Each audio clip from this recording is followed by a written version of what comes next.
Bore da, good morning everybody. Morning. Thank you very much for coming to the rejuvenated Access for All. I must thank Tony for taking over the reins with this. As you know, Penny finished some time ago now with the council. Penny Walker, that's right, crikey. It's a couple of years probably now. And Tony has kindly agreed to rejuvenate this group, which I think is a really important group for us. So I'd like to introduce you to Tony. I think most of you know Tony. Morning. Tony, introduce yourself then. Hi. I'm going to say quite a bit in the introduction about what I plan for this group to do in the near future and the way it's going to be organised.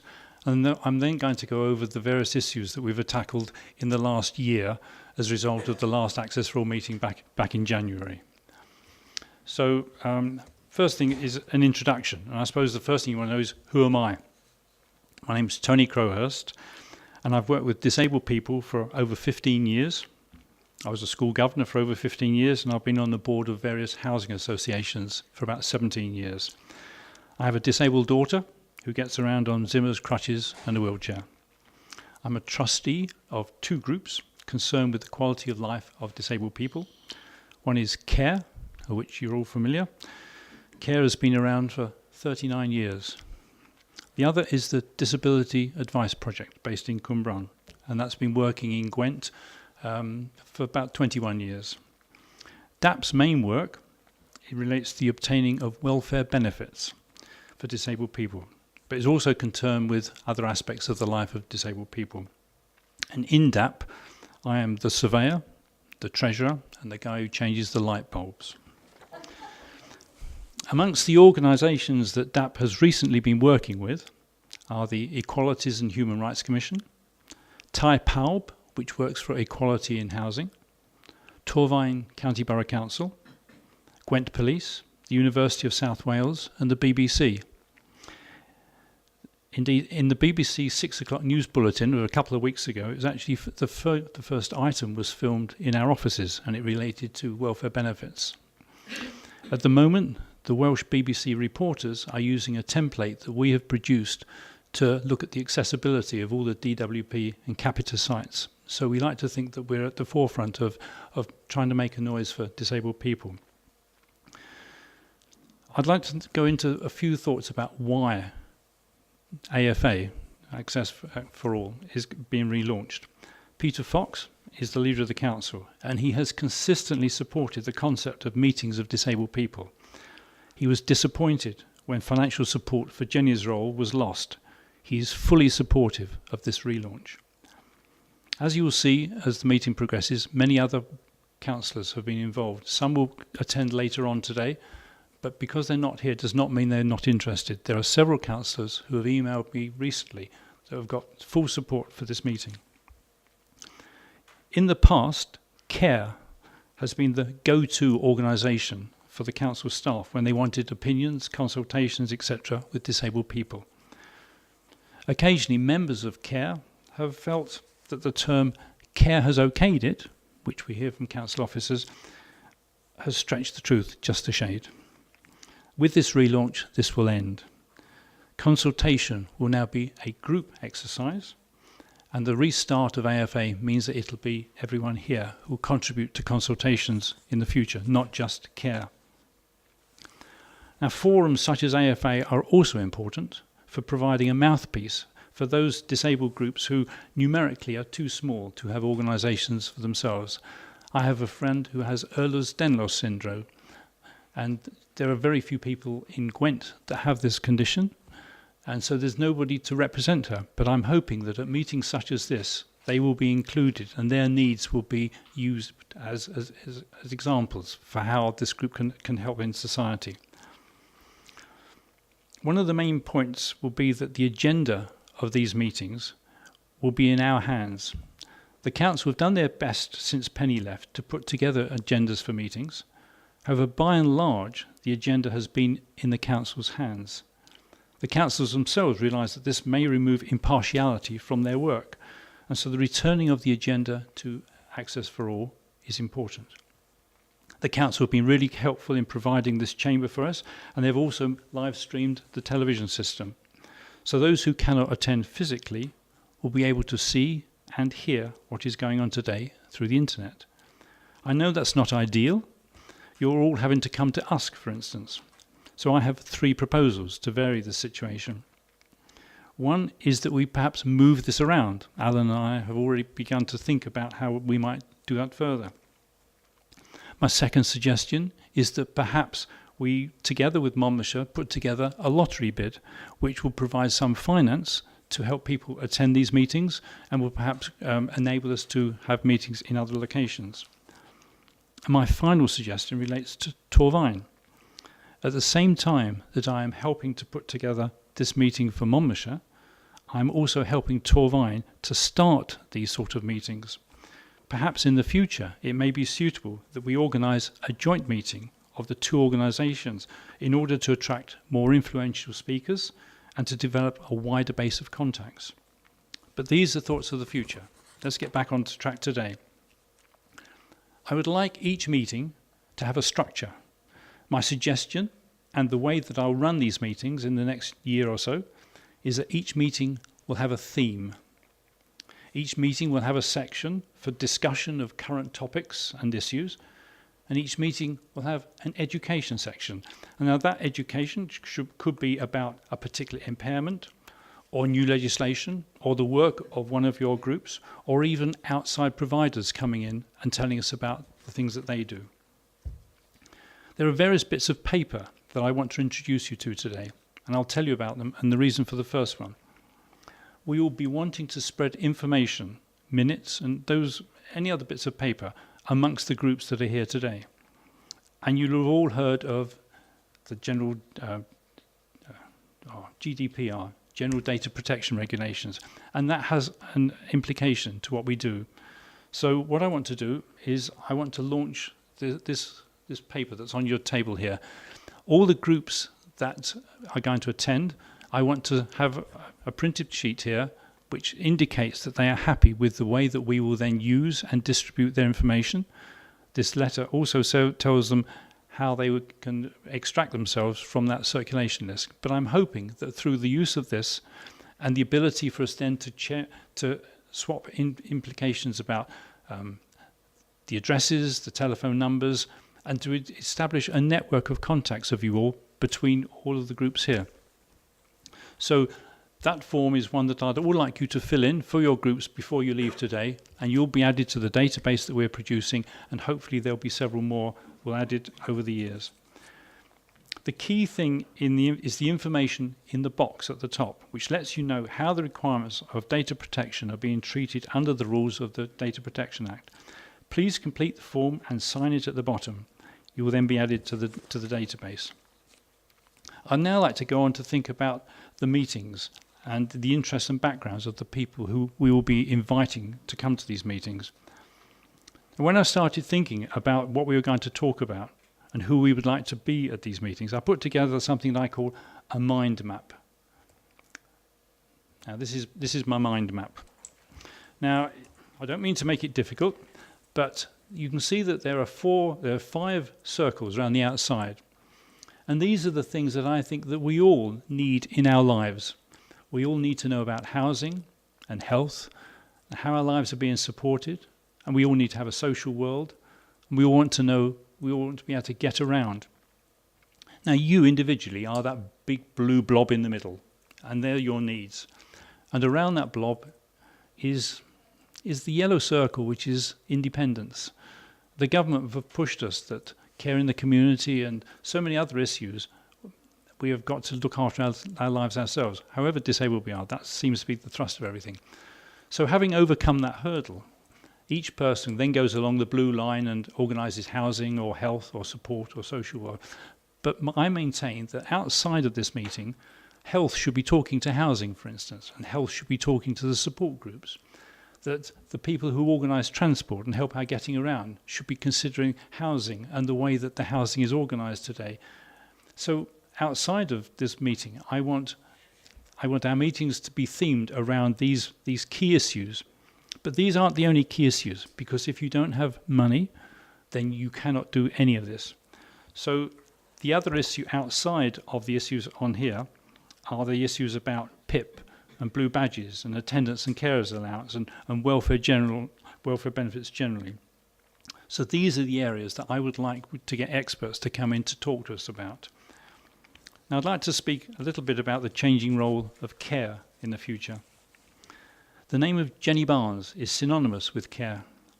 She initiated the group 39 years ago and worked tirelessly on behalf of disabled people over that entire period of time.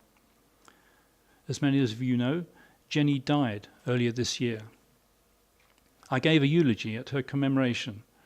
I promised her family that the ethos of care would continue. Not only would it continue, but it would build on the basic principles that Jenny had laid down.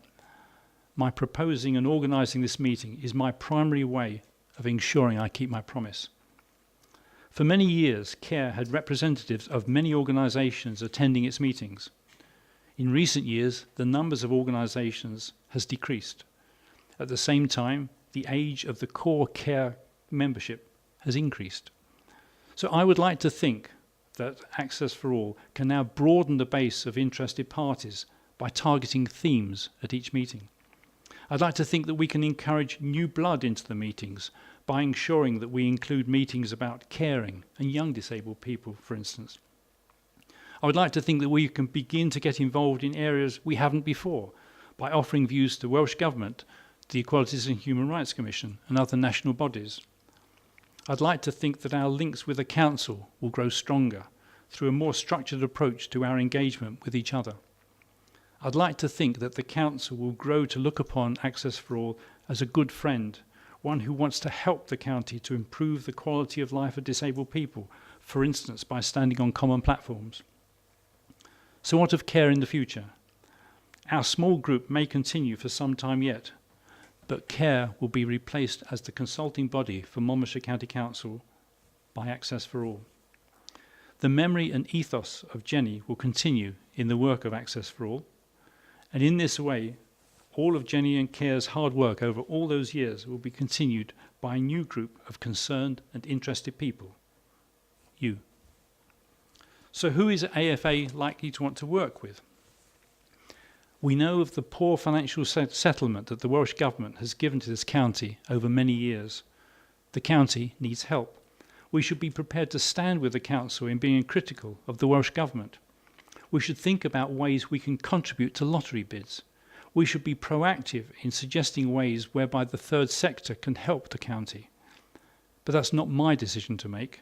That's yours. This is going to be a democratic organisation. At our meeting in January, we were told that MCC had historically been poorly treated by the Assembly in each year's settlement. It's happened again this year. MCC has had a further reduction of 1% in its budget allocation. If you add the effects of inflation into this, the reduction must be well over 3%. This is the largest reduction of any county. Monmouthshire is classified as a rich county. Tell that to the folk living in Clydach. Tell that to the disabled people needing taxis because the bus service isn't there. So it may well be that the Council will look for our support in criticism of the Assembly, for instance. However, we need to be a critical friend. Our aim must be to work with organisations to improve the quality of life for disabled people, and not just disabled people, but for their families and their carers as well. And it's not just the Council I'm talking about. The mind map here shows how interconnected are our various lives.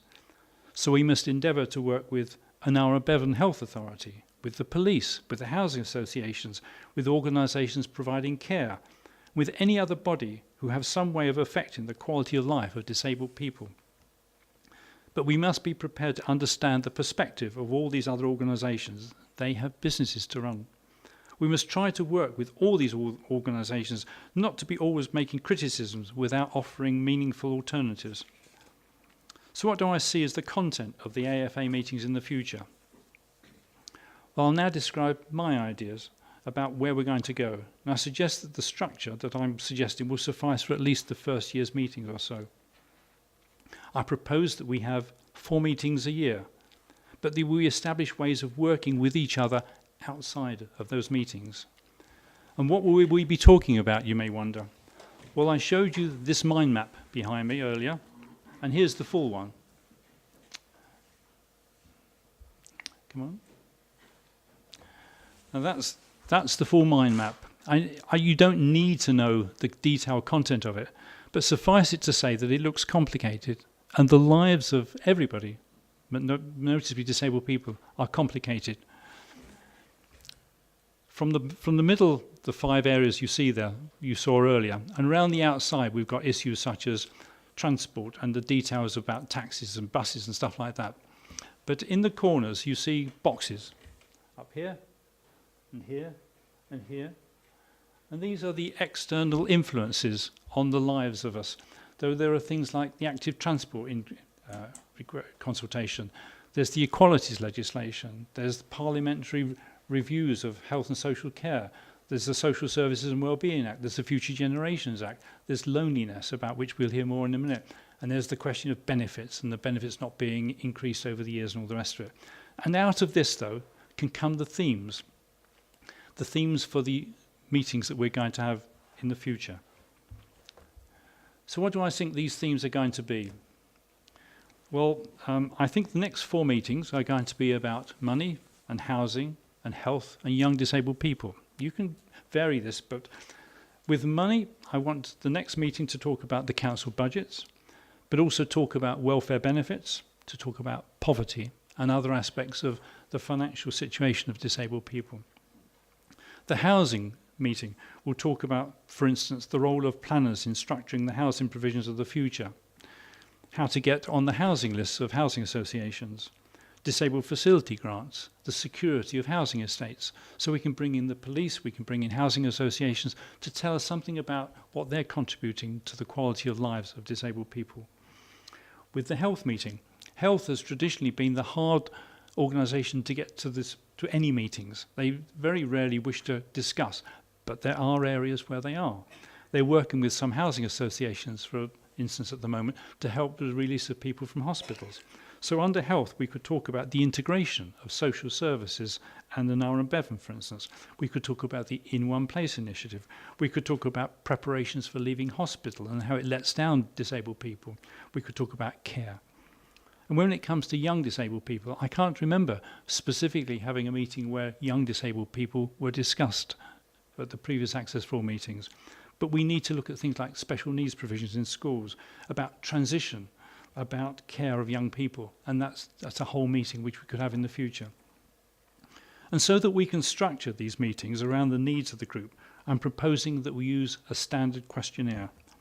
And the idea is that you all, knowing what the theme is going to be at the next meeting, would then send the issues that you have relative to these themes to me. There are pages at the ends of each row, and you'll see what these are, and they'll all be sent to you by email tomorrow. And so that way, it will enable me, and that form looks like this. Now, when you've sent those in, I can then structure a briefing note to the guests who are going to come and present to us, so that they will target the issues in which we have a particular interest. And they won't just go off on a tangent and we all leave here and say, well, I wish you hadn't talked about that, because there's no interest to me. So I want contributions from you that we can then give briefing notes to our guests, so that the meetings are continually meaning something to you all. And don't forget, there are various aspects of our lives of disabled people and their families and their carers which we need to think about. You will think about the individual himself. So we might think about welfare benefits, blue badges, stair lifts, disabled facility grants. You need to think about the external environment, things like the town and countryside environment, the national transport system, pubs, cinemas, places where you want to go and get entertainment. But we need to think about the things that will matter to our children and our children's children in the world of tomorrow. So we'll need to think about the future housing provision. We'll need to think about how equalities legislation affects on their lives, the Future Generations Bill. We need to think about not just today, but we want to plan for tomorrow as well. And we want to think about the education of us, by providing platforms to learn of the needs of those with differing needs to ourselves, and also to learn of the new acts coming out of the Bay and Westminster. But I feel that we must be seen by the council, by Nara and Bevan, by the police, not just as a group that meets for one morning 4 times a year, but one that has an ongoing dialogue with all these organisations. So here's another questionnaire for you to look at. So this one I called questions in your area. And it's been the case in the past when we've had meetings where somebody's piped up about a need for drop curbs in a particular area, or they can't get into a particular shop, or issues relative to Caldicot or Abergavenny or Chepstow or whatever. So there's this form here. I'd like people to just, when they think of an issue, to put it down and just send it to me. And out of that will come themes that we may not fully understand, that all of the towns in Monmouthshire have problems with accessibility around the town, for instance. I don't know what the issues will be, but by bringing all those issues together into one form, it'll enable us to inform the council or to the health authority or to the police of the issues which are common throughout the whole county. Now, I can imagine there'll be some officers thinking, fat chance he has of getting answers to a load of questions from a bunch of disabled people. We've got other things to do with our time, or words to that effect. I wouldn't really expect any other. So the point is that we want to collect all your thoughts together and then form a consensus about the issues which we then take to other bodies. So I'm saying that Access for All must be a two-way forum. Information in, views and information out. And that will require a time commitment from you and for others who can't make it today. This seems a very aspirational set of aims, but if you don't aim to do something, well, if you don't aim to do the best you can, I won't really be satisfied. So that's my suggested structure. I've typed up all this. So if this has been a bit of a whistle stop for you, I will send this to you by email, and you'll have all the pretty pictures and all the rest of it. But I'd now like to go on to the various activities that followed on from the meeting we had in January.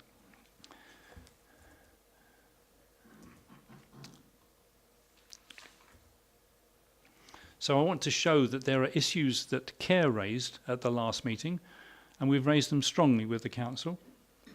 And I'd like you to see that although this is the first meeting since January, there has been things going on about which you will have an interest, I hope anyway. And I think the best way is to give you a diary of the events of last year. So in December 2017, we were asked, this is CARE, we were asked to do a consultation event for active travel. In the first week of January, CARE submitted 7 reports on active travel, and if you ever want a copy of those relative to your own town, then you can have those. And that met the time scale of the council. And then on the 19th of January was the last Access for All meeting. And in that meeting, we learnt of a reduction of £628,000 in adult disability services. Those who were there will not forget that moment.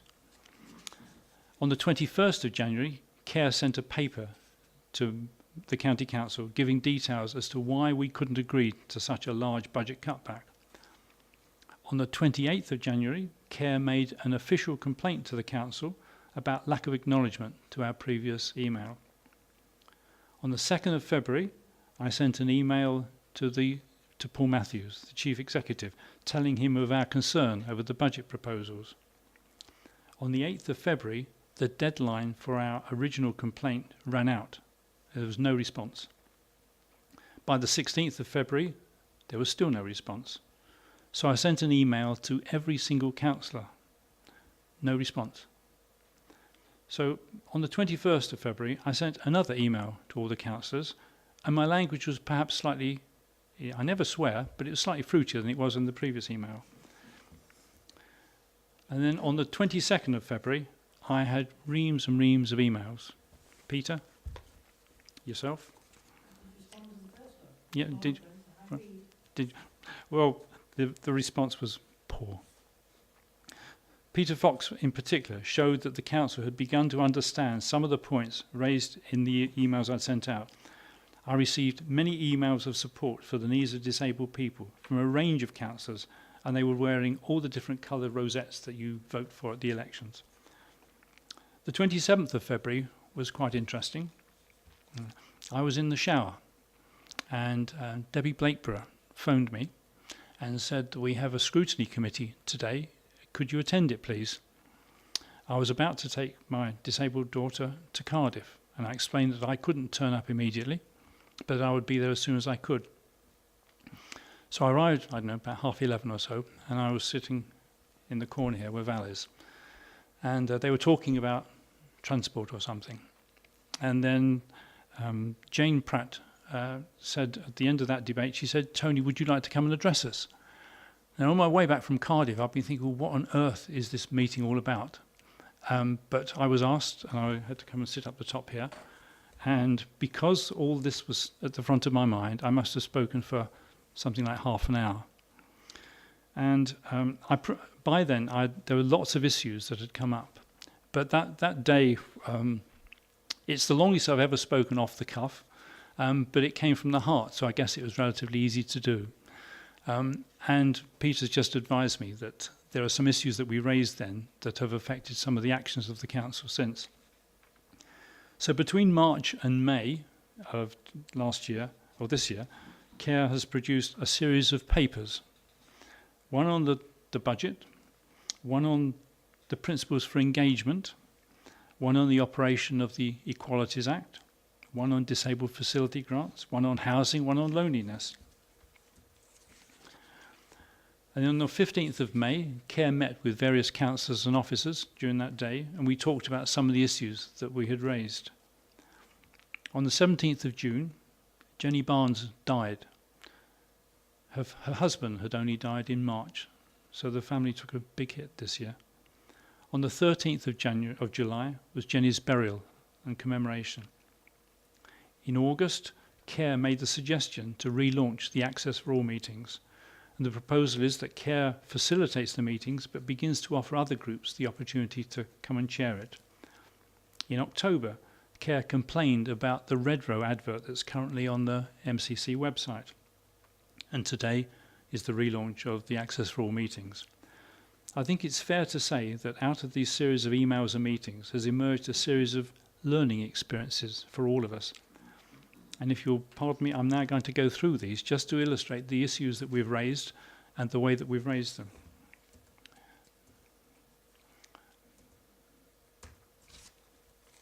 So first of all, it's the budget of last year. The Monmouthshire website had issued an invitation to a meeting on the 5th of January, that was before the Access for All meeting, to discuss the budget. In that invitation, it stated that there is a significant growth in social care budgets, both in terms of adult social care and children's services, growth. It also stated that all local services are being maintained. The issues that then arose from that was that when we were presented with the budget, that the key issues to this group, to the group representing disabled people, were buried. It came up to it was the third item on the schedule that were presented to us. The vocabulary that was used by the people presenting the budget to us was inappropriate to the people here. We were told of this enormous great reduction in adult disabled services. We were only told of cutbacks in finance, not of the effect of those cutbacks in finance on the various people. And the publicity relating to the event was not consistent or accurate. And what were the effects of this? Well, the audience did not have the most important figures brought to their attention easily. The relevance of the accountancy words such as pressures was lost on many in the audience. The head of social services had to be wheeled in at one point to explain how the savings of 628,000 were going to be put in place against the adult disabled people. And many Access for All members have felt that would have felt that there were no cutbacks at all because the previous meeting had said that. The results of this were that we were then subsequently told that the 628,000 was wrong. It should have only been 200,000. Now, the meeting that we had was probably the last one of the meetings that the council had. And all the way through, the 628,000 had been the figure that had been given out. And then to come to us subsequently and say that that was wrong, in fact, in many ways, we wish they hadn't said that, because they lost all credibility in our belief in the financial figures they were telling us. To say that a figure is wrong by 428,000 just beggars belief, to be honest. So what changes have happened since then? Well, the presentation, we hope, these is going to be borne out. We hope that the presentations of the proposed budget for next year, for 1920, will be geared to the audiences that it'll be given to. We hope that the word pressures will not be used. The key words are words that we will understand in our domestic environment, words such as savings, such as unavoidable extra costs, such as new services. We understand these words, we don't really understand what pressures are. And for the key savings that the Council proposes, we would like some indication of what effect they are going to have on the services received by the members of the public. And we want publicity to be accurate and consistent. The next meeting that we're going to have for Access for All is going to be about money. One of the issues then will be the 1920 budget for Monmouthshire County Council. So we will have ample opportunity to see whether what we've asked to happen, in fact, is happening.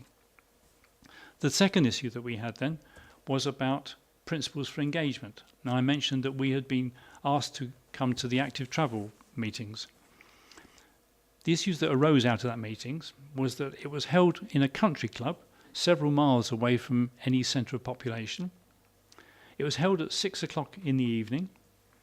Access by public transport was not a practical option, and documentation at the event was poor and hard to read.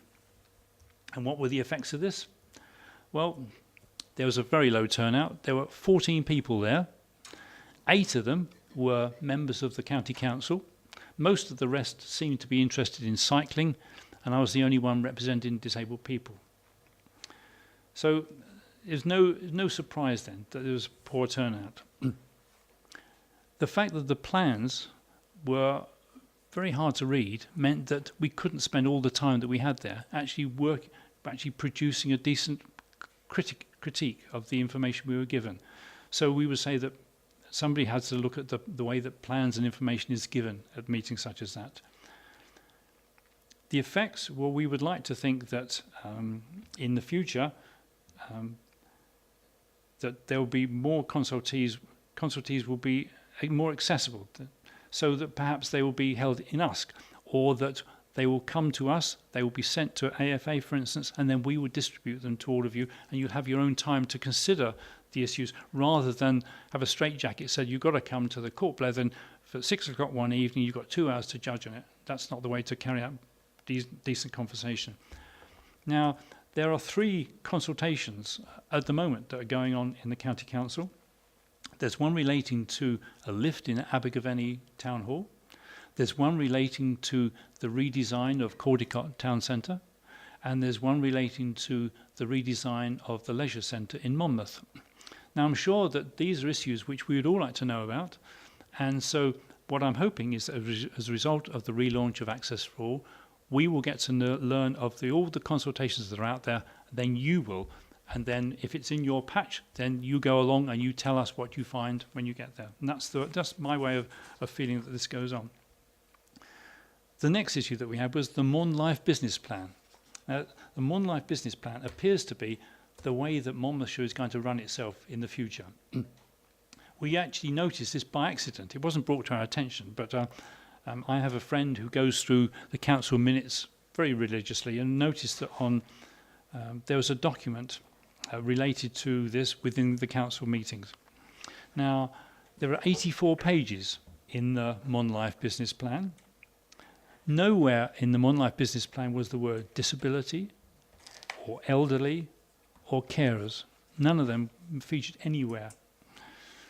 If you looked a bit further, I looked for the word disabled. The word disabled was quoted out of context, and it also referred to an act which had long since disappeared from the books. In 2010, the Equalities Act superseded Disability Equality Act, Disability Discrimination Act, and yet it was still quoted within the Mon Life Business Plan in 2018. There's no mention of the Social Service and Wellbeing Act or of the Equalities Act. So the effects of this are that any implications for any proposals relating to disabled people or their families or their carers didn't appear. We couldn't pin it down. We'd have had to read all 84 pages to try and extract implications from them. The authors had a very poor understanding of current legislation relating to the needs of disabled people, and how things are going to change in the future, I don't know. We've written a paper. This is the file of all the papers that we've written. And the council know full well our feelings, and we hope that things will have changed as a result of it. And the Equalities Act is the next thing that we thought that there needed to be an improvement, shall we say. The Equalities Act is an act which should sit over the top of everything that the council does. Within the Equalities Act, there's a routine called the Equality Impact Assessment. And an Equality Impact Assessment should be taken on all the actions of the council. It doesn't really matter what you think about what an Equality Impact Assessment is. Suffice it to say that you should have one of these on every action of the council, and it didn't appear to be there. You may say differently, but I couldn't see it. And I sit on the board of housing associations, and within the minutes of the housing association, there is always a clause about equality and diversity, and they always have to say the effect of this particular action on equality and diversity. So it's always brought to our attention, but nowhere does that feature in the council minutes, generally anyway. So the implications of this are that any proposals relating to any of the 9 protected characteristics aren't particularly looked at, that there's possible contravention of the equalities legislation, and that there is a complete lack of transparency in many of the bills that come before the council relating to their requirements for the protected characteristics. So we hope that as a result of our input, that officers will now make equality impact assessments part of the actions that they perform, and that will inform the councillors and ensure and let them have certainty that the needs of the protected characteristics are being considered in all the actions of the council. Then we looked at disabled facilities grants. Now, when we were presented with the budget last year, we were told that the council were going to raise the amount available for disabled facility grants from 600,000 to 900,000. So we did a bit of checking. And what we found is that the 600,000 allocation had been the same for 11 years. And what further than that, we found that between 2012-13 and 2016-17, the council never spent more than 85% of the total budget it had available. It wasn't as though it spent up to the hilt. There was always money left over. And in 2016-17, the spend was only 68% of the 600,000. So my question then was, well, if you increase the budget by 50%, what chance have you got of actually spending it all if you haven't spent the previous allocation? And further than that, I'd been at a meeting a few months earlier where, as happens at many meetings, you get to sit at tables and discuss various issues. And I happened to be on a table with occupational therapists together. And there was ones from Cardiff and there were ones from Neath Port Talbot there. And the ones from Neath Port Talbot had actually conducted a complete survey of the whole process of getting a disabled facility grant, from the minute that somebody put it in an application to the second that the contractors finished their work. And they looked at the whole period and found that they could drastically reduce the period of time that it took to actually carry through a disabled facility grant by a massive factor. They found out that occupational therapists were the pinch point in it all, so they employed another one. So there were 2 full-time occupational therapists being employed by Neath Port Talbot. Now, what's the population of Neath Port Talbot? I don't know, perhaps 150,000, 200,000, something like that. So they had 2 occupational therapists for 150,000, say. On the same table was a lady from Cardiff, an occupational therapist from Cardiff. There was only 2/3 of one person who was a full-time equivalent in Cardiff. And what's the population of Cardiff? 350,000? So would it be any wonder that there was a less uptake of disabled facility grants in Cardiff proportionally than there were in Neath Port Talbot? Neath Port Talbot had taken it seriously, had looked at the whole system, had analysed it, and worked out how they could improve it. That didn't seem to be the issue in Cardiff.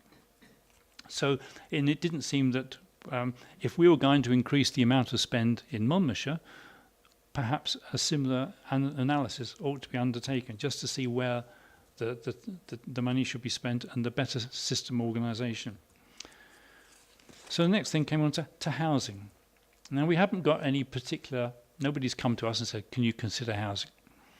But there did appear to be the fact that there was no equalities impact assessments being carried out on the role of the planners. There were a lack of quotas regarding accessible and adaptable houses. There was a lack of consideration of the implications of the Sustainability Development Principle from the Future Generations legislation. And Monmouthshire was the only county not to have an entry regarding their ageing well work on the relevant website. So we made a paper and we complained about all these issues.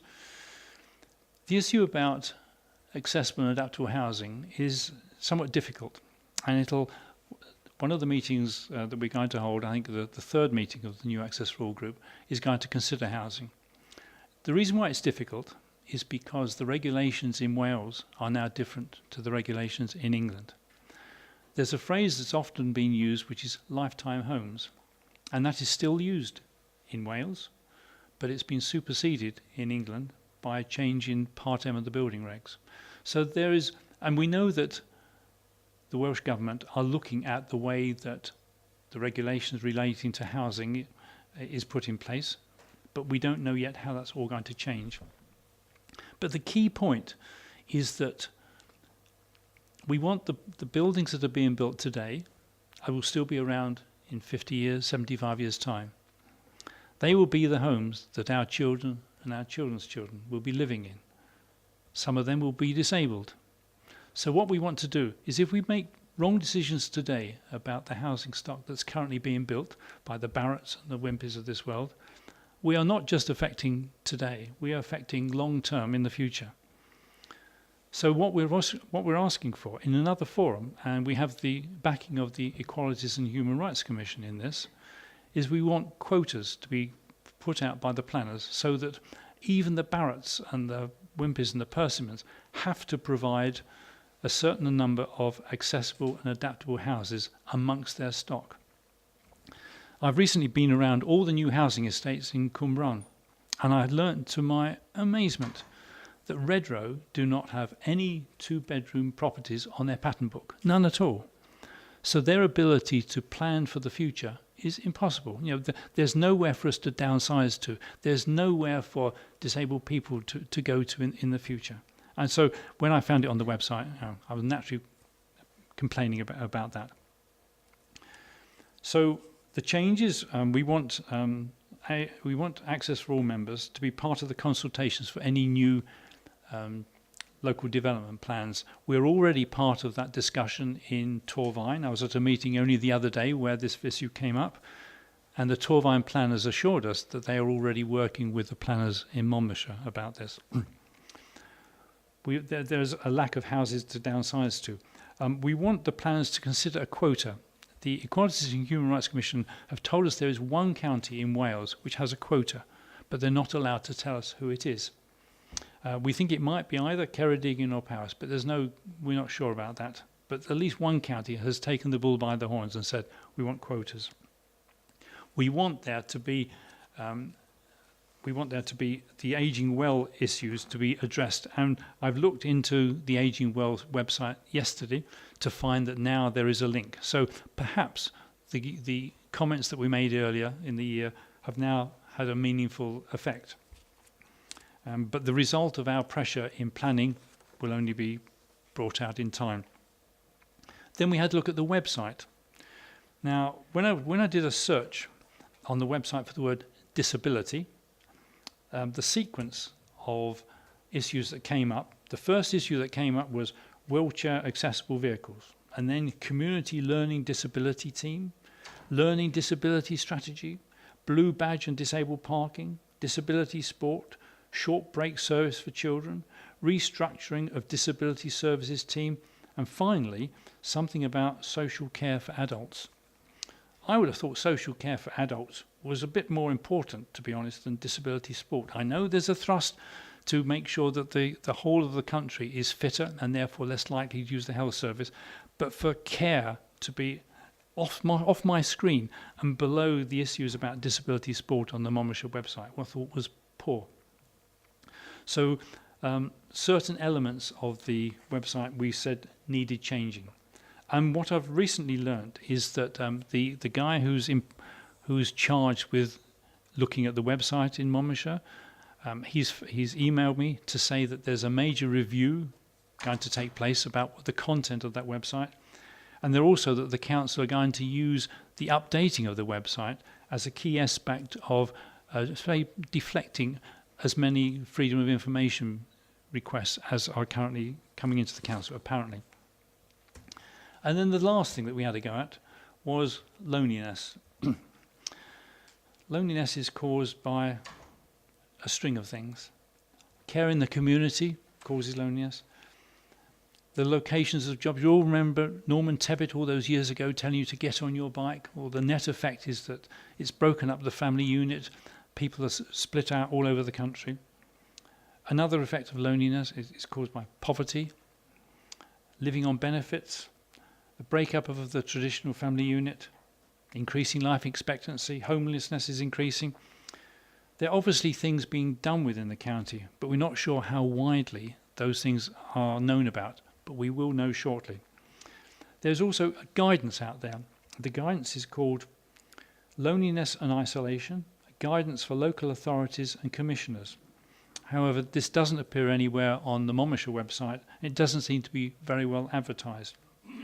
It doesn't seem to be guidance that's being used by the council. Loneliness can only become a larger problem. Up to a fifth of all UK adults feel lonely, most or all of the time, with evidence showing that loneliness can be as bad for health as obesity or smoking. Loneliness causes an increase in mental health problems. Loneliness causes an increase in the use of hospital services. However, our presenters have some good news for us today. Time will tell. And so seamlessly we come to the theme of today's meeting, loneliness. So we have some speakers, I believe, Alan. Could you introduce them for us? Yeah, Kate, we're doing a quick chat on GovTech Catalyst and our loneliness challenge. So can you press... Do you want to come out the front here to address... That's fine. I don't know if you know, you speak first or I don't want to first. Kate, do you want to do yours first then, Kate? We'll set you up with this computer.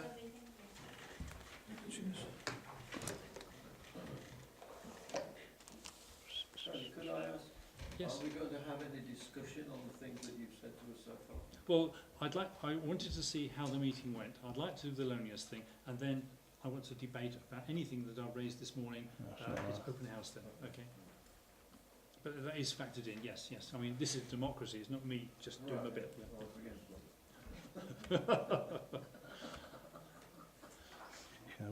Presentation, MCC GovTech Challenge. Here we go. Slideshow. Can I just make another quick observation? Yes. For the visually impaired, that screen is awful. Putting, green writing on a white background? I know, but it's the black words that are the important ones. Pardon? It's the black words that are the important ones. Headings. I mean, it's just uncomfortable trying to read it. Okay, it'll all be in black next time. Right. Okay. Oh, right. Oh, yeah. There you go. If I got it there, yeah. If I take that one. Like, how are we doing that? Ah, So I think we just click present. It should hopefully. present, where's that? That one. That one.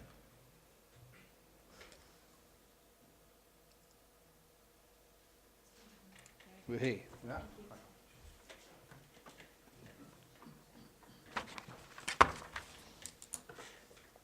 Hiya, good morning all. Thank you for inviting me to come along today and speak to you about our GovTech Catalyst Challenge. My name's Kate Williams. I work as part of the business transformation team and I'm currently project manager for the GovTech Catalyst Challenge. So to give you a little bit of context around what that challenge is, in the earlier part of this year, the UK government set up a GovTech Catalyst scheme, which sits within the Government Digital Service. And the aim of that Catalyst scheme is to connect big public service challenges with technology firms to be able to develop solutions that are bespoke to those public sector challenges. Monmouthshire County Council were successful in their bid to GovTech Catalyst to secure 1.25 million to fund technology firms to develop and pilot those bespoke solutions within Monmouthshire. Just to be clear around that 1.25 million, that's 1.25 million to be allocated to those businesses to develop and work with us to tackle isolation and loneliness. So our GovTech challenge is, how can we use technology to combat rural loneliness and transport deprivation, helping people to help each other whilst easing the pressures on health and social care budgets and reducing local transport subsidies? As Tony has already eloquently put today, loneliness is an issue that faces us all. It's not something that is isolated to certain age groups. It is something that affects everybody of all ages. And as you've already said, the impact of this is huge, you know, on our health, in terms of our mental well-being, and it is an established risk factor for increased health and social care service usage. And it actually increases the likelihood of mortality by 26%. So loneliness is not only robbing us of our happiness, it's also robbing us of our well-being and our health. So as you can understand, trying to tackle this is a huge issue. It's a huge issue for us all, which is why sometimes with these big public sector challenges, we do need other people to assist us with that. So our challenge is made up of 3 parts. The first one being, how can we use technology to improve our interaction with older people to reduce loneliness whilst alleviating digital exclusion? The second part is, how can we coordinate transport more efficiently to increase people's ability to travel in rural areas whilst reducing public subsidy? As you know, our budgets for transport are ever decreasing, but the need doesn't decrease along with that. So we have to find other ways of addressing it. And as Tony rightly said in his earlier diagram, transport, people being able to access what they need to, is a key element, especially around loneliness. And the third part of that challenge is, how do we better connect people in rural areas to improve well-being and reduce pressures on the health and social care systems whilst improving service efficiency? So what could success look like?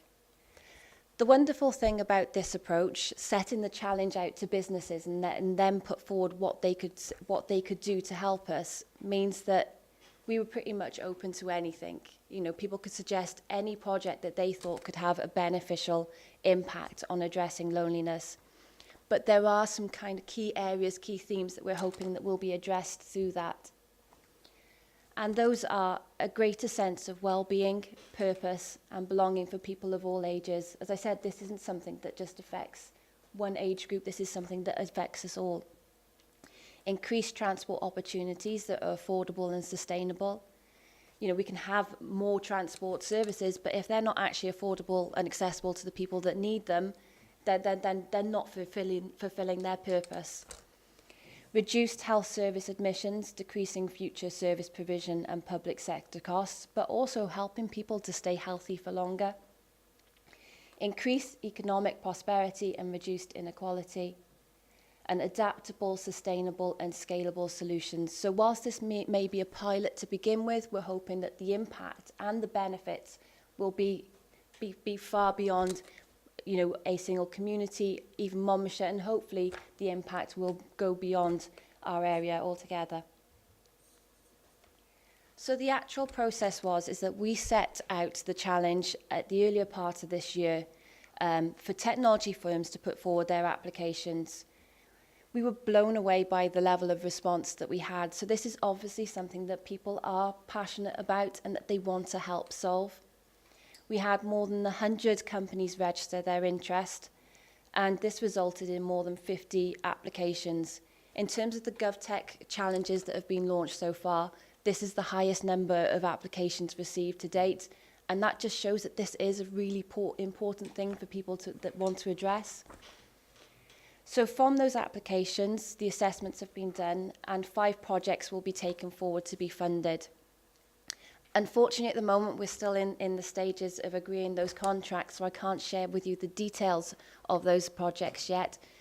But it is hoped that it will have a range of areas that they will be looking at. So some will be predominantly transport related, some will be focusing more on the social isolation and the personal well-being, and there will be a mixture of those themes across the projects, we hope.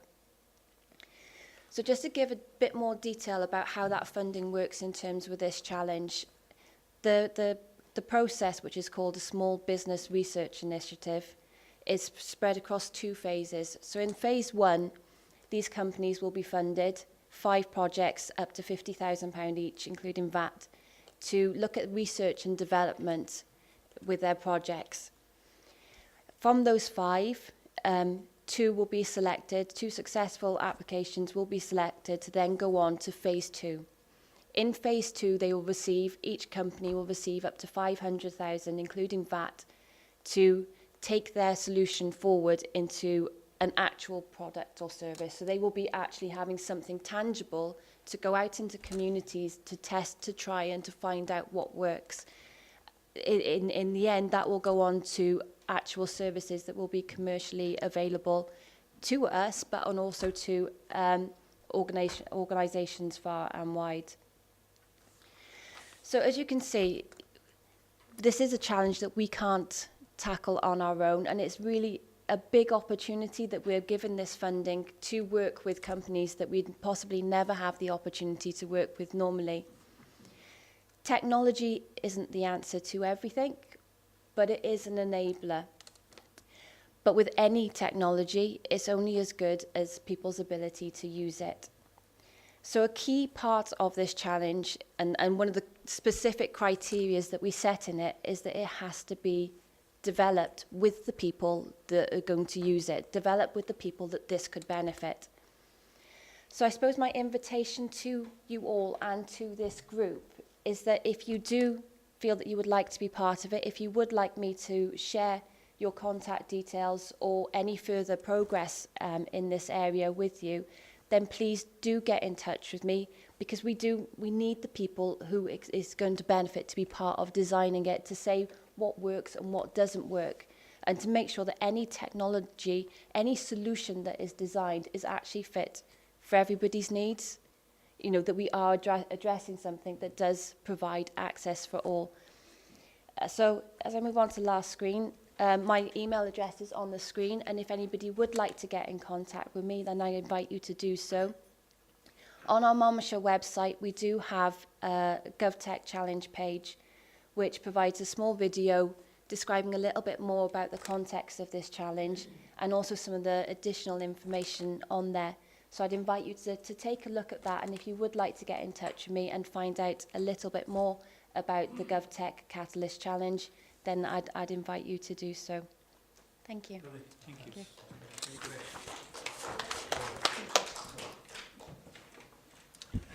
I think you mentioned earlier about presentation. You are right.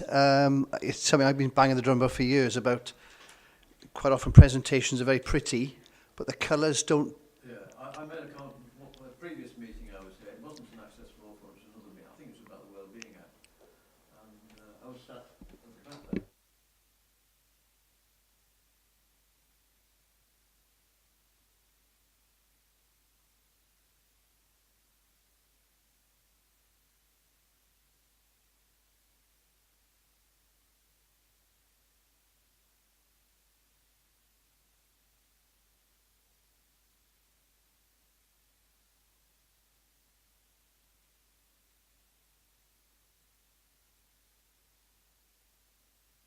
I'll have a chat with our comms officer, actually, because I think that, I'm not saying so much yours, Tony, but certainly our corporate colours are bright green and white and so on. It's which look very pretty, but being pretty is no use if you can't see them properly. Yeah, I had the same problem with my financial advisor. They have similar colours. do they? Yeah, And yeah. I bet that they've got a website. I just couldn't see it because Yeah. of this time. I think the one good thing about these presentations, at least you only had one set of text on one page, because quite often I've seen 3 or 4 sets, and the writing is so small, even I can't see them properly, and that makes no sense. If I can just say, the feedback that we'll have from the forms you fill in, if you say that you have a visual impairment, then with future PowerPoint presentations, we will make sure that you've got a printed copy. Okay? So as long as we know there's a need out there, then we can cope with it. So please, now we know that there's a need, all future ones we'll try and get a printed copy for you. Okay? I was going to come with my colleague, but he couldn't come because he'd fallen downstairs and broken bones. But he's totally blind. Terry, is it? Terry, Terry. Terry Christopher. Yeah, he was going to come today. But even if you don't give him a piece of paper, it's no use to him. No. I think with Terry, if he normally you'd be in touch with us, and we could provide us a set of information either on Braille. He'd need to give us obviously time to get that done, we could send him the documentation to screen read. Hi, at the back.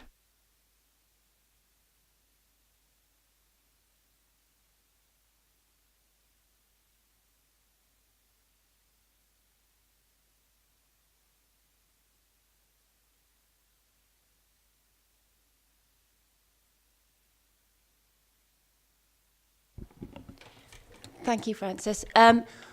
We are in communications with our transport team because we're just in the process of writing those contracts. We're not actually confirmed in terms of what those projects will be looking at. The ones that will be transport related, we will be working with Richard Cope in our transport team to make sure that it's aligned with the transport strategy. We've just got to get the contracts in place first before we can proceed.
Can I just add on that just for one moment?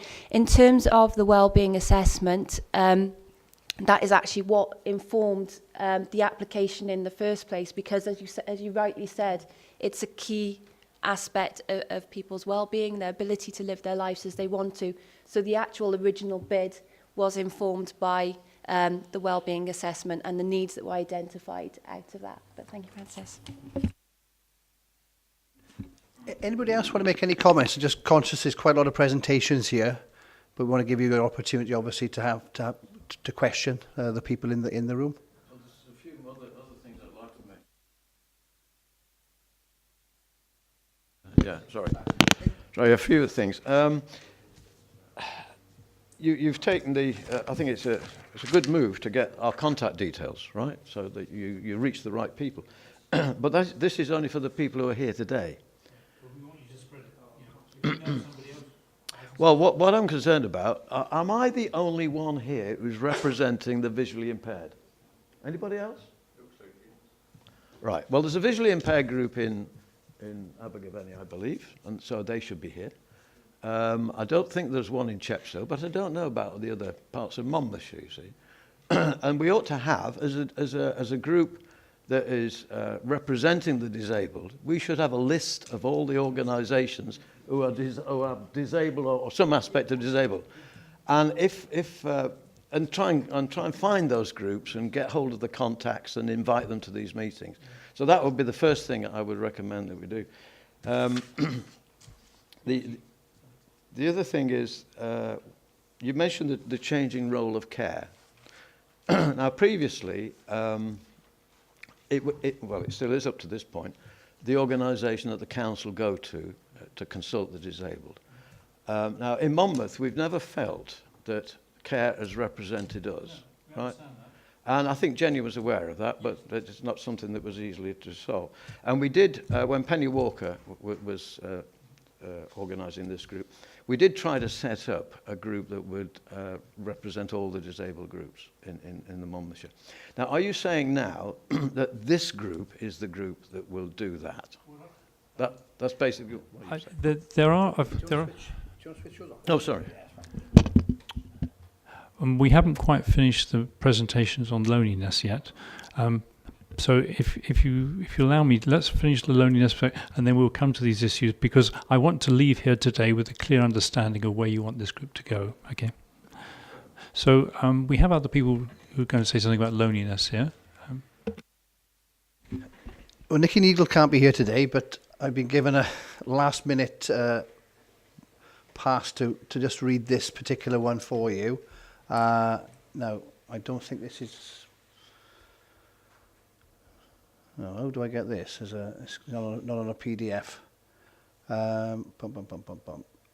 Would it be okay if I read this one out to you, folks? I don't think I can put this onto the... Oh, hang on. I'm not that good on IT. Guys, anybody know how to get this on the screen at all? Oh, I got it. There we are. Done. Got it on screen. I'll try reading it now. It's in English, that's the problem. Right, here we go. Okay, colleagues in the Community Development and Partnerships team are working through the Children Young People's Partnership and the Ageing Well Partnership to develop a loneliness and isolation plan. The plan is called A Connected Monmouthshire. So the idea of it is to build stronger social connections and tackle loneliness and social isolation. So the vision is, we want Monmouthshire to be a place where individuals and communities are more connected and everyone has the opportunity to develop meaningful relationships regardless of age, status, circumstances or identity. So the approach that's been identified will be... Can I? Got it. We'll make it bigger, guys, if we can. It's a bit small.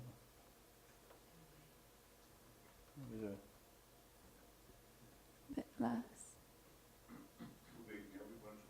Is that okay? And go up and down? You could reduce the bar at the top by a little arrow over there, couldn't you? There's a bit better. Are we okay with that? Better? Lovely, that's right. Yeah. So the approach that's been decided upon is to explore how a place-based approach enables effective work with people and communities to improve their health and well-being. There we are. Go through little diagrams. And what we need to know. Now we can send these out to you for you to answer, or if you want to write them down now and hand them in afterwards, please feel free to do that.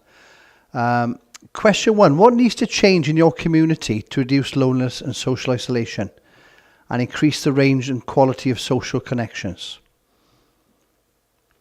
Question number 2. Who is key at the local level in driving this change? And what do you want to see them doing more or less of? What does Monmouthshire need to do locally to better empower communities and to create the conditions to allow social connections to flourish? And perhaps there's a little piece of research here. When you've got 5 minutes, have a look. Are there examples of best practice outside of Monmouthshire, either elsewhere in Wales or elsewhere in the world, focused at tackling loneliness and social isolation that perhaps we should be looking at as a group or as a council? And finally, are you aware of any good practice in a local community to build social connections? So for more information, we've got the contacts there. So children and people, Joe Skidmore. Older people, Rachel Rawlings. And then I think we've got Ash. Sorry, not Ash, it's Fred. Is it Fred? Either one? Do you want to come down? Yeah. Could I just say something? I didn't realise that Ash and his colleague were here, but I've recently attended the Usk Wellbeing Centre, which I'm guessing is something you're going to be talking about. And I just was so impressed that it's something happening in our local town of Usk that is going to make a difference to help people with loneliness and getting people together. So I just wanted to... Yeah, I was going to ask you to Oh. give a little... Oh, I'm quite happy to give a little something if you want.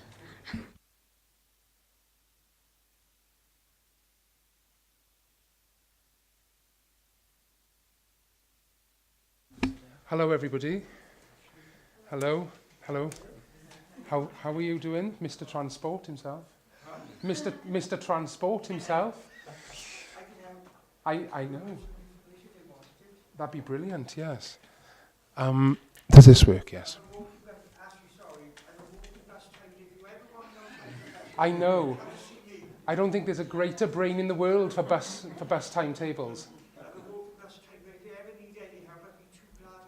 Well, that's a lovely offer. Thank you very much. As long as you get... We'll get on to it. We'll get on to it. I know. You're... As long as I get something at the end of the day, as long as I get some enjoyment from it, that's what I mean by that. That's a very nice offer. Thank you, Stephen. £200 is my starting fee. Right, okay. I'll just write that down now, yeah. Okay. So me and Fred are going to chat a little bit today in lieu of Nikki, who's had to go to another meeting. And I just want to apologise for being late this morning because I wasn't aware we were presenting and had a meeting in Monmouth very early this morning. I had to come here a little bit later. But I think, Becky, you're going to chat about the frog spawn. No, you're talking about we're the frog spawn. right, and okay. I'll add to those bits that I can talk about. Oh, yes, okay. Yeah, What yeah. I'm going to do is I'm actually going to make it a little bit smaller so we can see all of the frog. I'm just going to make it a bit smaller so we can see all of the frog spawn there. There we go.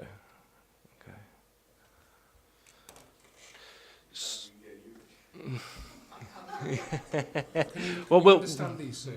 Can you read? No. Nothing. No. Okay. We don't have a printer. Could we send it to the printer? I can go and get a printer. What I'll do is I'll zoom in and I'll zoom out perhaps as we're talking about it. So we kind of affectionately call this our frog spawn, and basically it's a collaborative approach between MCC and a range of kind of voluntary third sector organisations. Becky's including that with Building Bridges.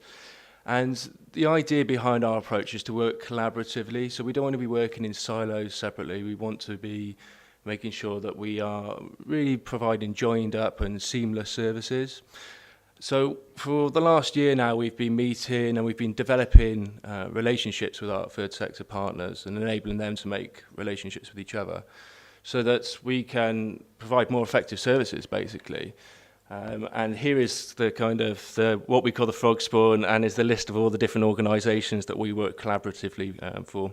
And the idea behind this is around prevention, so it's around preventative services, services that mean that we can help to support people at the earliest opportunity so that people don't end up in crisis, so that we can reduce hospital admissions and the burden on doctors' surgeries. It's also about reducing the footfall to social services. Actually, what we realise is social services don't do a great job. The best job we can do around supporting people is enabling people to be supported in their own communities where they live, by their neighbours, by their friends, people that are well connected within their communities, are more resilient to life's changes and life's pressures. So we want to enable people to kind of look after ourselves, really. You know? So I think we'll just kind of walk you through the different organisations and the kind of stuff that those different organisations are doing. Is the key then? Because the different colours represent... The different colours represent different ways... Funding streams. Yeah, different funding streams. Is that did Nikki put it on the bottom? So, don't know. Oh. Do you want to go, Ash? So our yellow ones are supported people. So we've got housing, wellbeing and support and social inclusion. And these are provided by our colleagues in Monmouthshire Housing Association and Clamai, and Povel.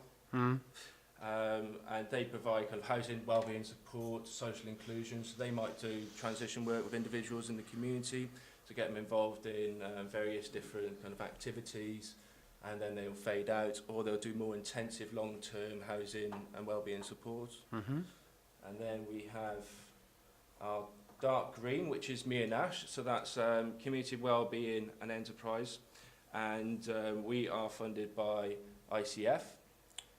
Also volunteering for what? Yeah, so Volunteering for wellbeing, and there's a third then, isn't there? Funded by ICF, I believe, down and building bridges. Yeah. So the dark green is funded by ICF from Welsh Assembly, and we have. Our positions have been secured by recurrent funding, but it's not co-funded. So the red circles that you see on the screen come from Monmouthshire County Council co-funding. So community development and partnerships, community hubs, which are the old libraries or the new stage of the libraries, adult and community education, and we have the three purple circles, which are health, well-being, third sector development and volunteering. And I'm not sure who the funding stream for those are, Fred, if you could just pop it down a bit. So Welsh Government and Iron Bevan University Health Board funding by way of GAVO for some of the services. So if anybody'd like to request this, I know Nikki has been across the county for about a year and a half talking to lots of people about this particular document. But if anybody'd like a copy, if you come and see me or Fred or Becky, or make contact with the forum to request one, we can just get one to you as soon as possible. It's quite an interesting read, really, because it's quite pioneering to work in this way. There's no... if I just finish this sentence, Stephen, I'll just come to you one sec. Save you holding your hand up for... oh, okay. Oh, okay, lovely. Okay, just one second. Just to say that I'm really proud to be a part of this, what this document represents, because there's no other local authority in Wales, and I'm not sure about England, but certainly in the 20-odd or 22 unitary authorities that we have in Wales, this doesn't exist anywhere else. Such tight, cohesive working between health, local authority and third sector. I mean, where I come from, where I live in Rhondda and Taff, I don't even think local authority and health are that integrated. So to have this is quite futuristic. But I'm saying this, it's not, I'm not denying that there are still barriers, there are still struggles, there are still imperfections, but it's a nice document that represents a really good place to be in Monmouthshire. So yeah, like I said, if you'd like a printout or any further information about this, just let us know. But sorry, Stephen, go ahead. Please, can I ask you one question? Of course. Could you send me a copy of this document Mm-hmm. to my address, because I attend a group on a Monday afternoon. Okay. Wellbeing group, you would know about that. Yes. I told them I was attending this meeting today, and they asked me, could I ask for some information to take back to them? Okay. Maybe leaflet form or... Okay. Well, could you send me a copy? Well, I could get it printed out for you today before you leave, if you like. If you would. Would that be... So I'll come and see you after the meeting then. Whatever's convenient Of course, I'll do it for you in a Then bit. I can take it on. Lovely. But the following Monday, I can take it along. Okay, I'll print out a few copies for you. You know Jill, don't you? Yes, yeah. Well, Sue asked me, could I get some information? Okay, If I'm doing something useful for them, lovely. We'll sort it out, yeah. thank you very much, Ash. That's okay. Would you like to chat? Yeah, well, so I work for the Building Bridges project, and that's based in Bridges Centre in Monmouth. And within Bridges Centre in Monmouth, there are other voluntary sector organisations tackling quite a lot of the issues around loneliness in the county.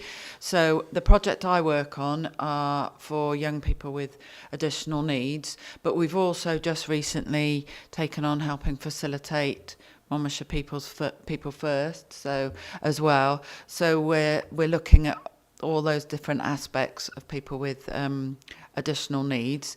And then the other projects within the Bridges Centre are the Volunteering for Wellbeing and the Community Connections. And they're all voluntary sector, and we're looking at volunteering for wellbeing is looking at employing volunteers to then go out into the community and place them into wherever volunteers are required, but mostly around health and wellbeing issues, because the money has come from Welsh Government health and wellbeing. Those volunteers link in with a lot of projects where there are people who are lonely and isolated. So that's connected in with the Community Connections befriending service. So the find volunteers, for instance, for the befriending service who go out and befriend people who are lonely and isolated in the community. They also run groups in their local areas so people can meet up, have a coffee and talk about issues. So there are those separate aspects. So either going out to people, befriending them, helping them with getting out and about in the community, basically. And then as an offshoot of that, there's the community car scheme that, again, uses volunteers to help connect up with people who need to get out and about in the community, but because of the issues of public transport, can't necessarily access them, or the public transport doesn't run at the right times or doesn't take them to where they want to go. So the volunteers then volunteer as volunteer drivers to take people out and about to appointments or whatever. So those are some of the things that are happening in voluntary sector that are being supported within this frog spawn that help support people to become less isolated and lonely. Could I just sort of add one thing to that, because also in the Bridges Community Centre we're running this what we call Mobility Monmouth, which is where we are supplying mobility scooters, wheelchairs and things like this for people who need them either on a longer or short-term basis, and that's a voluntary organisation as well in the back, so it's just another sort of added thing. Can I take it then that there's a lot of initiatives here, and I'm not entirely clear how they all link together for the benefit of the audience here today? Is there a document which, I'd like to issue a set of minutes as a result of this meeting, and I'm wondering if you could put together in a few short paragraphs some clues as to exactly what this provision is, and then also some links as to how then people will then, if they have a need, how they will then access each of these. Would that be all right? Yeah, we absolutely. This document, we'll send it out to you, Tony, and it has all the links of all the different organisations on there, and people will be able to access referral forms, etc. If I could just respond to what you just said. So this is how the strategy looks in practice.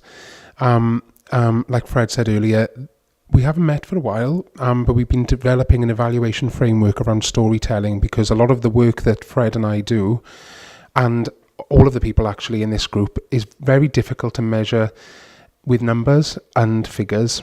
So we've tried to develop more accurate ways of evaluating and telling the story. So our meetings, we were meeting with this whole group about maybe 6-7 times a year, and it's evolved a little bit into developing the evaluation framework now. But in addition to those meetings, which happened in Clinician Village Hall, because it was sort of central, in addition to that, Fred and I facilitate something called a community conversation every week. Fred facilitates one in the south, and I facilitate now 2 in the north, one in Abergavenny and one in Usk. And Fred and I have been running the one in the south and in Abergavenny for just over a year. And we've had the one in Usk for about a month and a half. And these people particularly are invited every week to come and to bring the cases of the people they're supporting, to talk about, to ask for support from the range of people who attend. So if somebody's working on a case or working to support somebody's well-being, rather than doing it in isolation or having to schedule several meetings, they come to the community conversation, bring their case. So I'm supporting Mrs. Jones, she's been recently widowed, or I'm supporting somebody who's living with particular learning difficulty or a disability. Is there anything that you can do to help? So is there anything that the volunteer coordinator can do? Is there anything that the befriending coordinator can do? Is there anything that Mind Monmouthshire can offer to support? So that's how it looks on a weekly basis for me and Fred. And they're working really well, actually. I think we have about 10-ish every week in County. You have about 10 down in the south, on average, attend your community conversation on a weekly basis. And I have about the same in Abergavenny. Like I said, I started the one up in Usk about 5 weeks ago. Had 17 people to the first community conversation, and then had 2 the week after that. Had 2 the week after that, and then had a few more. Last week I had about 9 or 10. So it's going really well. And I would like this opportunity just to be able to introduce Viv. Viv, I'm not sure if you know the people here. She's a really important person in the county at the moment, and she's been attending the community conversation in Usk. And your funding for your post is coming to an end quite shortly. So I'd like this forum to be able to know about that, especially after and hearing, that budgets haven't been spent and stuff like that. So if, quite briefly, but in a nutshell, if you am I allowed to offer Viv to introduce herself? Thank you. Yes, yeah, please.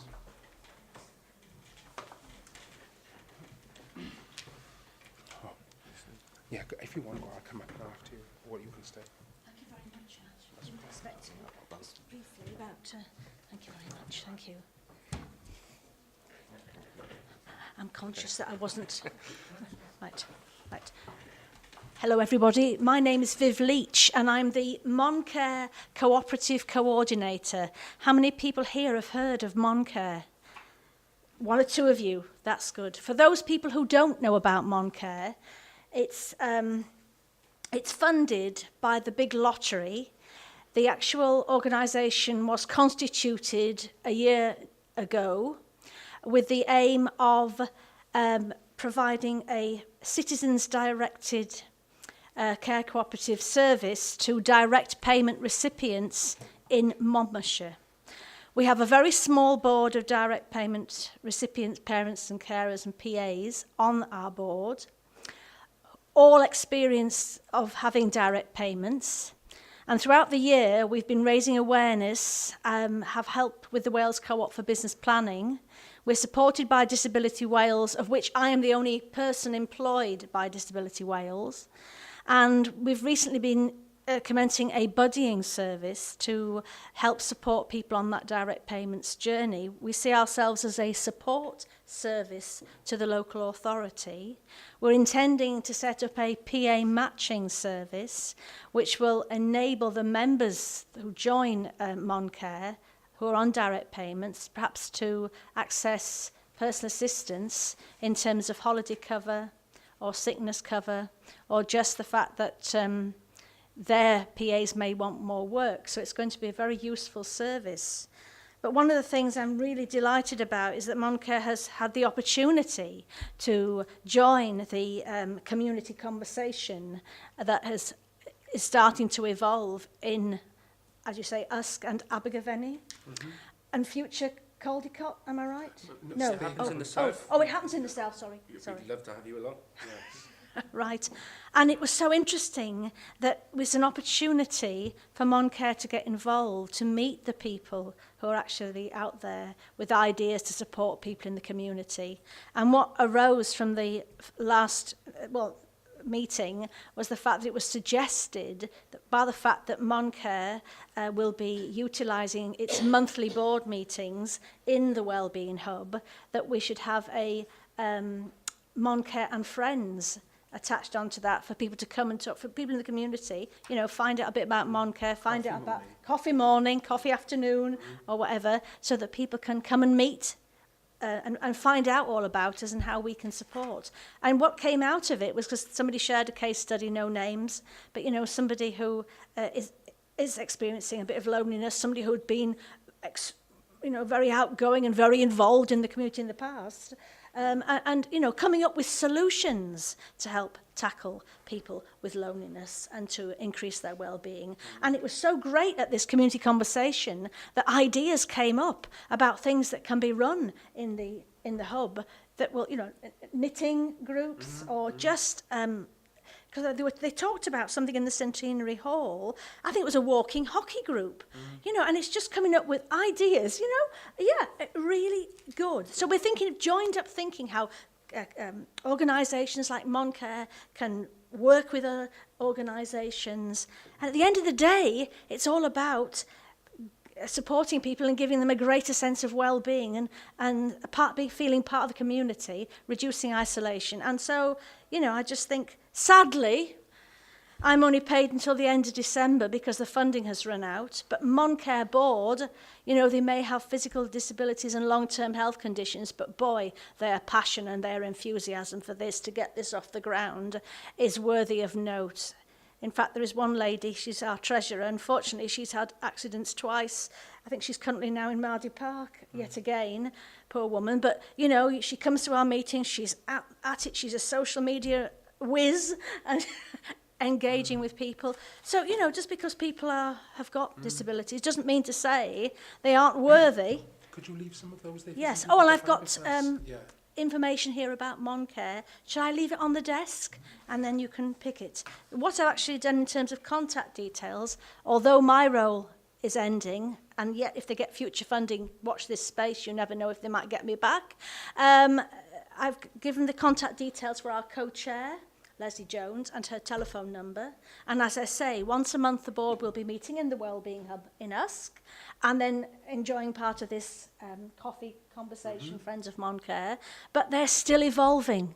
We want to prove to the local authority that Moncare has the expertise to support the direct payments team with a buddying service and a PA matching service, and to be taken as being, committed to making a difference to the people of Monmouthshire.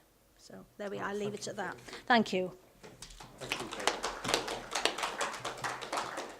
Can I just say that part of my and Ash's role is to develop kind of a provision in the community, and disability issues is at the kind of fore.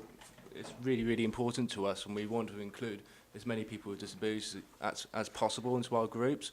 So if anyone, I'll get to you now, Francis. If anyone, or if we could use this group for you guys to tell us about the issues that are happening in your local community, or the things the gaps in services, or the things that you'd like to do in your local community but can't do, that don't exist yet, tell me and Ash, and we would love to work with you to see if we can develop provision in your local community. Francis, did you have a question?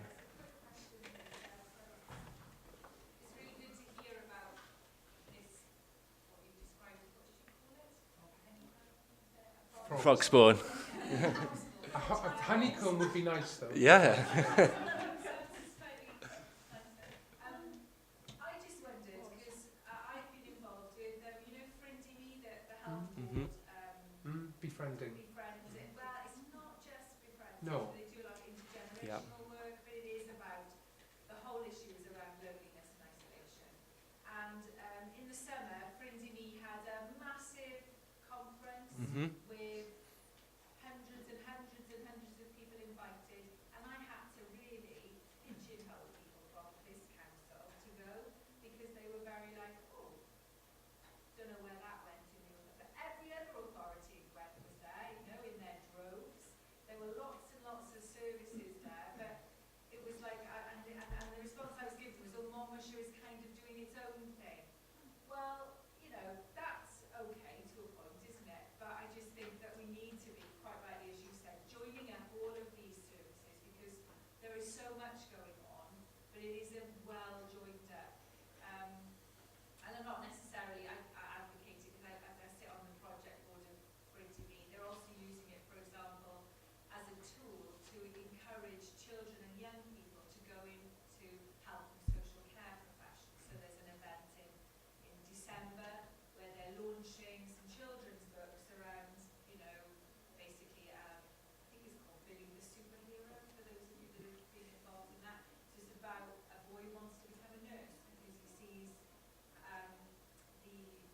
the impact that has on his family, because we know we don't have enough people going into caring professions, and you know, it's part of our crisis, isn't it? So I suppose my question really is, are we completely joined up? If we're not, can you tell me why not? Because it would seem to me that there are massive benefits to being joined up, and I personally can't see any to not being joined up. Certainly in terms of the organisations you can see in our frog spawn, which I'm now going to call the honeycomb actually, we are really joined up. You know, we meet regularly, weekly, and we work collaboratively together. This isn't an exclusive thing as well, so we'd love to invite other organisations to join in with the frog spawn, and if we can work with Friend in Me, we'd absolutely love to have them on board, wouldn't we? Yeah. You know? If I could just say, it's interesting. Me and Fred were at that conference too, the one in Newport, I guess. Yeah, it was massive and it was a lovely day. Yeah, one of the differences between Monmouthshire and all of the other organisations that have opted into Friend in Me is that we had volunteering for wellbeing and the befriending project before Friend in Me was even developed, in contrast to the other local authorities that didn't have anything like that. So volunteering for wellbeing and the befriending project are so successful. We have almost as many volunteers for wellbeing as the whole of Friend in Me has across all of those other counties. So we're soaring in terms of, but I left that conference in Newport thinking we really didn't have a presence in this conference. The presentations weren't talking about us, but it's because Friend in Me has a tiny, if no, presence in Monmouthshire. So typically for Monmouthshire, who's always known for doing something a bit different to all of the local authorities that were joined, so was in. But I think our demographic is quite different as well, and we're very rural in contrast to rural, Valley's way of saying it, in contrast to some of the other local authorities. So we can't ignore the differences that we have, although I do think that something I've learned from what you've just said there is that we should keep our eye more on the ball in terms of linking up with Friend in Me and being able to present why we're not, why Friend in Me doesn't have such a presence here. So that's something we need to take on board, but we understand the reason why that is the case, and that's because volunteering for wellbeing and the befriending project are really in every town certainly, and in lots and lots of villages in Monmouthshire. And if Miranda Thomas, I don't know if you've met the coordinators of the project, Francis, Miranda and Heather, have you met them before? They're people I would be happy to link you up with if you wanted to go and chat to them. They've been here for years now, and they've done the stories and the amazing work. They're very central in the frog spawn, and it's something that Friend in Me learned from in the beginning in terms of setting it up. So yeah, we're doing very well in terms of the actual provision, but we're a bit isolated from the Friend in Me collective, which seems to involve all of the other local counties. So I just reflecting back, I understand what you're saying, but we've all of the actual provision and the services, they're performing really well in Monmouthshire. So I'd love to be able to introduce you to them. Yeah.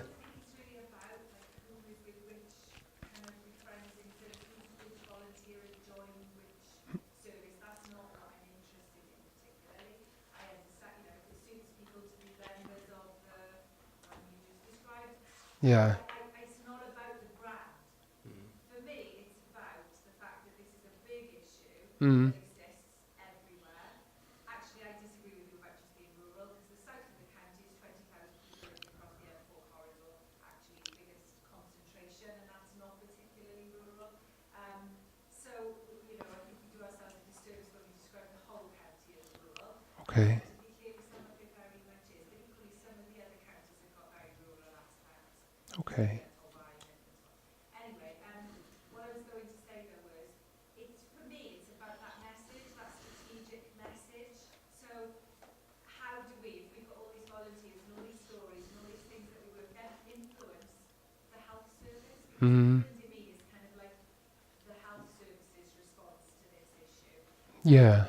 And so it might not be that we want to encourage people to sign up with Brindisi in particular, because we've got our own service. That's not what I'm saying. What you know, our own means of delivering volunteer training, volunteer coordination. I understand that. I suppose what I'm saying is, how do we make sure that what's happening here is gaining traction outside of Monmouthshire in the wider debates, when we're influencing Welsh Government policy? Because whichever way you look at it, whichever way you crack the net, you know, health services are very influential with Welsh Government. So, Oh, I completely understand. I suppose it's much more about how do we join that Yeah. debate, and how do we make sure that all our resources are marshalled out, because there may be a bit of stuff that Brindisi is doing that could add value to our Absolutely. And so that's what, because for example, we've been trying to get into, we've been having some debates with local authorities about how you release your staff to do volunteering as a core public service. What's the word?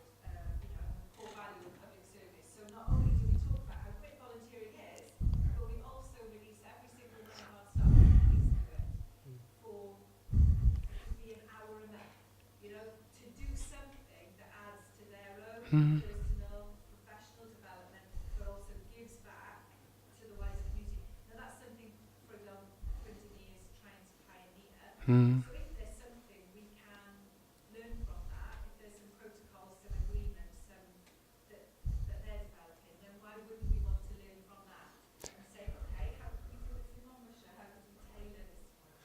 I guess is for me, I just like the ideas of wheels never being reinvented, and that happens like every day. I think, if I could respond, yeah, I think you're making fair points.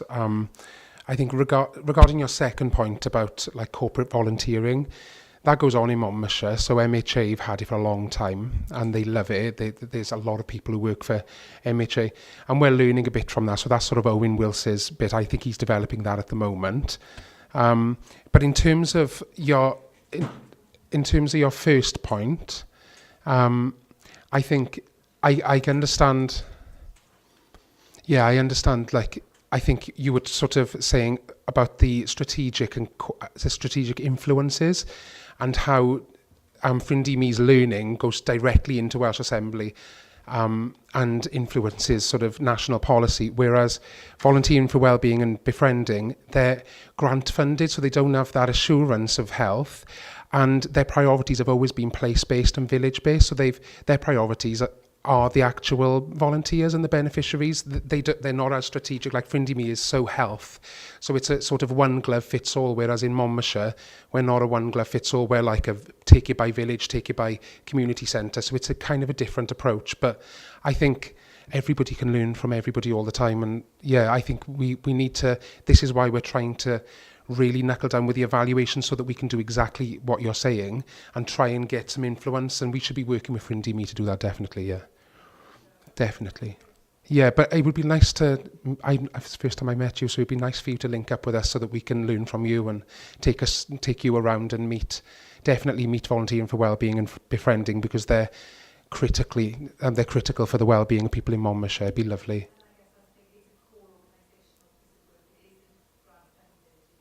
Yeah. Yeah. Okay. Thanks, Francis. Of course, yeah. I'd like to just bring this part of the morning to a conclusion, just by telling you that there is a Welsh Government consultation exercise going on as we speak. I went to a presentation by the Welsh Government the other day, of which Monmouthshire County Council was spoken very highly of, and the work that you're doing, I guess, was part of that. It's called the government initiative is called Tackling Loneliness and Social Isolation. The consultation is currently open, and it'll be open until the 15th of January 2019. So if there's anything you want to contribute to that, I'll put the website and I'll put the contact details in the minutes when they come out. But it's up to you up until the middle of January to contribute to that any further. So thank you for all of you who've spoken about loneliness in various ways this morning. This isn't the end of our contact with you. I'm hoping that when we learn of new initiatives that come out of your work, we will put them into our minutes or perhaps get you back to talk about your issues in another scenario. So thank you very much indeed. Thank you.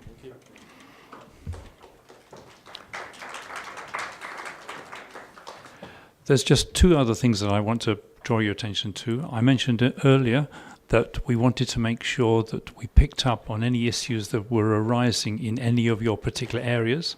So there'll be a form coming out to you in the minutes which you can use to raise any issue in any area that we will then collate and bring together. And then there's also the question of what we want the contributors to the next meetings to be able to say to us. We want to target them. So I've told you of the subjects, of the themes of the meetings we're going to have in the future. So if you've got any issue that you want to raise under that heading, then please forward them to me, and then I can put together a briefing note. So that's what I really wanted to do, and that's the formal stuff out the way. But what I would like to do now is just to go back on the various things I mentioned earlier on, and to get your feeling for the way that I'm proposing to take the Access for All agenda forward. So if I can just talk about the question of having themes for meetings. Does that make sense as a way to go, so that people know well in advance what the subject matter is and can influence the information that's given at those meetings? Does that make sense to everyone? Fine, okay. The idea that we get representatives of various groups along. I mean, the next time I'm going to bring at least 2 people from Disability Advice Project to come along to talk about welfare benefits. Now, they will do presentations, and some of them will be very hard to take, I guess, because we come across some very bad issues. But it might be interesting if we have specific issues about welfare benefits, about PIP, about universal credit, or anything that you have to contribute and you want questions raised. We take, it's all voluntary, that what we do in DAP, and we go to appeal with people. So we've got big experience of taking people the whole way through. We had, just as an aside, we got £48,000 for somebody 2 weeks ago. So that shows you the depth and the length that we take to further people. So we'd like to establish a link with the AP. But I know that Monmouthshire County Council put money into Citizens Advice. And they put a significant sum of money into Citizens Advice each year. And I'm wondering if there's a reason for bringing Citizens Advice along to show what they already contribute to the area. But one of the things I'm thinking about in the future is that perhaps we could go for a lottery bid which would help us to fund having people to go on a peripatetic nature to the various centres of population in Monmouthshire, so that you could have a workshop or some sort of area that you could go to raise issues related to universal credit or PIPs in the areas, in the more rural areas of the county. But we can't do that without some finance, and I'm wondering if we should be thinking about a lottery bid, but that's for the future. So we're all right with the idea of themes. What we would like to do is have a much bigger attendance than we've got today. I've looked at the list of organisations that I contacted before this, and there were about 20, and there's very few shown up today. Now, I was talking to Peter Fox earlier, and he said that we really must try and find ways of encouraging people to come here, whether it be using community transport or or there may be other things we've got to do. It's very different to Penny's Way because Penny was funded. This is all voluntary, what we're doing here now. So if you've got any suggestions about ways that we could increase the numbers, or if in your network of contacts you've other people who you'd like to advise of these meetings, please let them know. Peter has already said that we want to make this as wide a reaching set of meetings as possible, and your help in increasing the numbers will be very much appreciated. Is there anything else that you would like to raise out of anything that has been said this morning? Yeah, I suppose I've got a few points. On the last point about attendance, yeah, Penny used to arrange transport. It used to be the grassroots vehicle. Sorry, it is on. But that service was variable in its reliability. It still is, I think. I don't know. As a club, we stopped using it, actually, because we couldn't rely on it. But if people who are going to come could be made aware of people who would like to come but couldn't, then they may well be able to collect them. I mean, for example, behind me is David Hill from Monmouth. He's travelled all the way from Monmouth here today, and so have we. My wife has had to bring me because I don't drive. Now, I'm not forcing David to pick me up, but it's that sort of thing that I mean. And this has happened on previous occasions I've been here. I've come along to find 2 or 3 people from Monmouth who I didn't know were coming. And I came on the grassroots, you see, or whatever. I had trouble getting the transport. So it's communication, not just outside, but within, that I think we need to do. Can I make a point about the role of this forum? Is there going to be a constitution? I was more concerned with the practicalities of organising things to start off with. I would hope eventually that would happen, because I don't see my role as being the one that will be here forever. But so having some way of there being a progression and a group who are more concerned with the actions here, I think that's a great idea. I haven't thought that far through yet, but I would go along with it entirely. Yes, no problem. I was just thinking, not necessarily the bureaucracy of a constitution, but the fact that we have some aims and objectives, and the way, as you say, the way we're organised and how we tend to achieve those objectives. I think it's important that we're all aware of that. Otherwise, we're all going off in different directions. Okay. Okay, thanks. Any other comments? Hiya, I'm Rhiann. I work for Monmouthshire County Council. So some of you maybe met me in the past. I work in the communication and engagement team. This group is a lot of talk about disability, but I understand the access role was all about older people as well. So are you including sort of the 50 plus groups and any of the other, ageing well groups that are happening in the county? The agenda for this meeting comes out of my head and from my experiences with disabled people. The needs of elderly people are often quite similar to those of disabled people. And in the back of my mind, although knowing that there used to be an ageing meeting as well, I was thinking that some of the things that we addressed here would have a wider audience. So we were thinking about Age Cymru and people like that attending. I don't know enough about the particular needs of older people. But if we could find a way of amalgamating the two in the future, that would be a great idea. Yep, I can't deny that. But how we do that and the wherewithal to be able to do it is a question mark. Okay.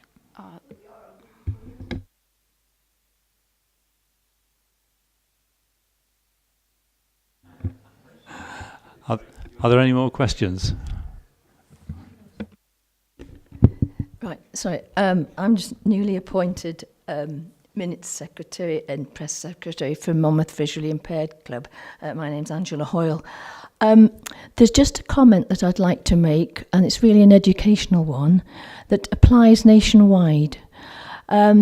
We all know the disabled sign on the blue badge is a silhouette of somebody in a wheelchair, but I think we forget that there are a lot of disabilities that do not imply that a person has a mobility problem. And this is particularly to do with sensory impairment. Now, unfortunately, I haven't got statistics with me today, but we do know that because more people are living longer, sensory impairment by way of visual impairment and by deafness, and also sense of touch, does it mean that people do have accidents?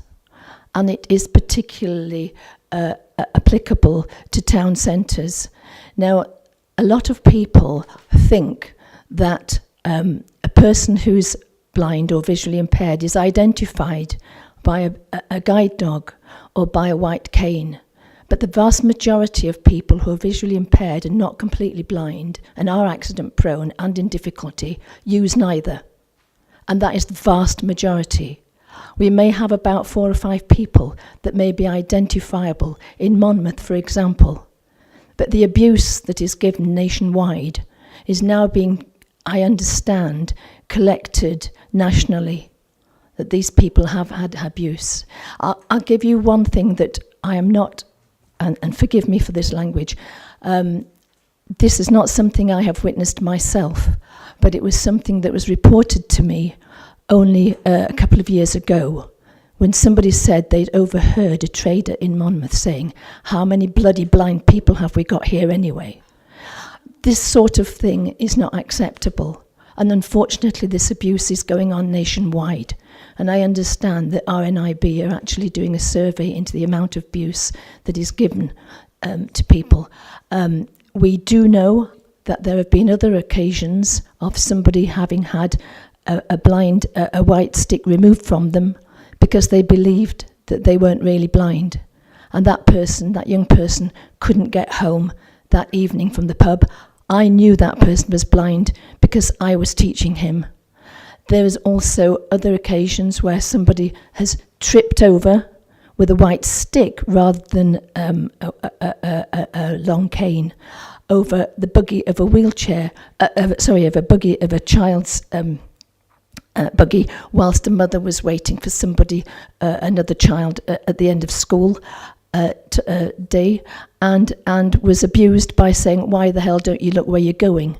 These sort of abuses are unacceptable. But I think that the education of people nationwide needs to be addressed more seriously now, because more people are living longer, and the number of people, I think RNIB has actually issued some statistics, predictions by the year 2030, there are going to be half as many people again with visual impairment that impacts their daily life from the statistics of today. So these matters and this education needs to be addressed. And I think also it needs to be taken into account in what happens here in Monmouthshire, because Monmouthshire isn't any different from the rest of the country, by all accounts, from what has been heard over the last 2 or 3 years. And I'm sorry that sounds like a very negative thing, but I think it's something where education is needed. And of course, as I say, it all goes back to this, it grieves me actually, that the blue badge only has this silhouette of a wheelchair, because we all know, and you'll know, that it isn't just a mobility problem where disabilities are concerned. Sorry about that. That was well said. Yeah, you spoke. Can you press the... Yeah, I'm just trying. It's not just people who have sight impairment who have problems. Amongst people who are categorised as disabled include people with HIV and cancer and diabetes. A lot of these are hidden. My daughter, the reason that she now uses a wheelchair is because her knee shattered as a result of long-term diabetes. She's had it. She's 34 years old, has had diabetes for 32 years. So now things are happening. So I know full well what you're saying, but it also applies to deaf people, to people who have got Ehlers-Danlos syndrome, as I mentioned earlier. So what you've done there is educate some of the audience here, and that's one of the roles that I envisage that we're going to have here. You spoke up very well there, but there'll be other people who will come, and we will make cases for learning something about the other impairments that are out there that disable people in society. Don't forget, we've now got the social model of disability, not the medical model, and we will be pushing that as part of the agenda from here on in. So thank you very much for that.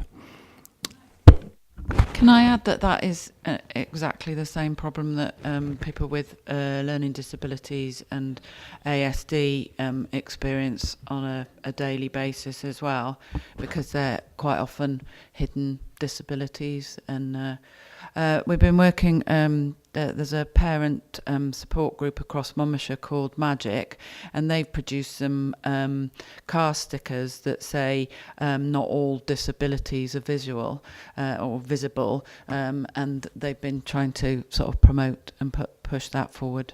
So maybe, you know, there's some joint work to be done there, really.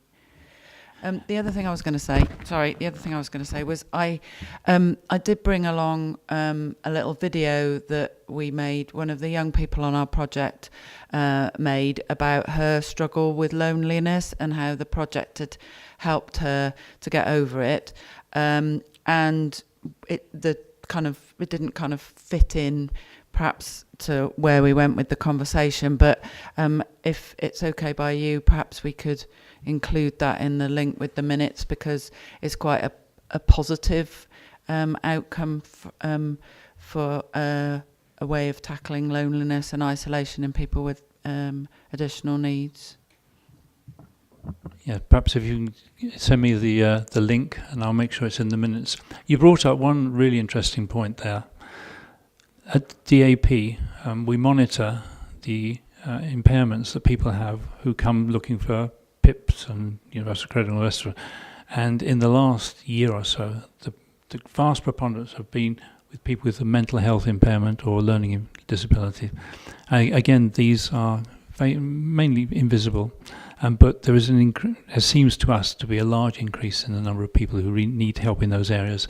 And it may well be that either we target an individual meeting at their needs, or that we find ways of incorporating them within the other meetings. And I would prefer to incorporate them because they are part of society, and therefore all these other issues that we've got will affect them in the same way, but perhaps in slightly different intonation. So it was a very, it's a point you didn't push there, but it's a point that needs making. Okay, so thank you very much for that. Any other points want to be made? Well, it's just down to me then to say thank you for attending. Please advertise this as widely as you can, and we will be trying in the background to see if there are ways that the county can help people to get here. We will put in the minutes the point that you made about car sharing and all the rest of it. So let's see where we can go. But I would like to think that this is the beginning of the rejuvenation of Access for All, and that we continue to have a good standing and working with the council and all the other authorities around us to improve the quality of life of disabled people. So thank you very much indeed. Thank you.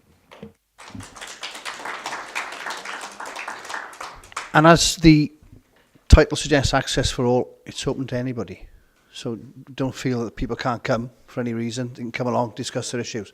That's what it's about. Let's hear what people got to say. Hey, one thing Janice would say about loneliness and getting out and about, join a choir. Yes. Come join us if you like. Yeah, she's in the Televis choir, and there's Andrew some other thing you have to learn. Community choir meets here. And there you go.